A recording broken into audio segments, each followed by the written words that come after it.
જય શ્રી રામ મિત્રો. તો આજથી આપણે તમે જોઈ રહ્યા છો કે કાજલે વ્લોગ બનાવવાનું ચાલુ કર્યું છે. તો સવારમાં નાસ્તો બનાવે છે અને જોઈ રહ્યા છો મિત્રો કે કાર્તિક પણ જમી રહ્યો છે નાસ્તો. તો શું બનાવ્યું છે કાજલ નાસ્તામાં? આજ તો ખીચડી વઘારી છે. ખીચડી વઘારેલી જમવું હોય તો તમે યુટ્યુબ ચેનલમાં આજથી વ્લોગ બનાવશો, તમને બોલતા આવડશે? શું કહેશો તમારા સબસ્ક્રાઈબરોને? અમારા સબસ્ક્રાઈબર કહેશે કે અમારે બોલતા ભૂલ થતી હોય તો તમે અમને કેની કોમેન્ટમાં સપોર્ટ કરજો. તો મિત્રો આજથી તમને રોજ નવા ઘરકામના, રસોઈના અલગ અલગ નવી રસોઈની રેસીપી અને ઘરકામ વિશે દરેક કાજલના વ્લોગ જોવા મળશે. તો મિત્રો સપોર્ટ કરજો અને અમારા વિડીયોને વધુમાં વધુ શેર કરજો, લાઈક કરજો, સબસ્ક્રાઈબ કરજો.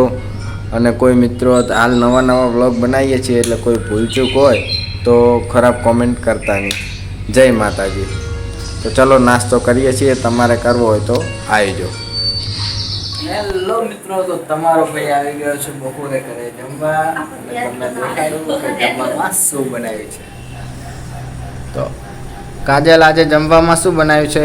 સરગવાનું શાક, પરોઠા અને ઘઉંની રોટલી અને છાશ. હરગવાનું શાક કઈ રીતનું બને? હરગવાનું શાક શું પેલો હરગો સમાજ દેવાનો, જેવડા કટકા. હરગવાનો ચાડો એક સોડો જાડ ક્યાં હે આપણે હે આ ઉપર ઘર માથે કેવડો ઉપર માથે ચડી ગયો જો જરે. તો મિત્રો સરગવાનું શાક છે, તમે ખાધેલું હોય તો કોમેન્ટ કરજો. અને કાજલે જમવાનું બનાવ્યું છે, જોઈ લો કાર્તિક દીદી કરી રહ્યો છે અને આપણે હવે જમવાની તૈયારી છે.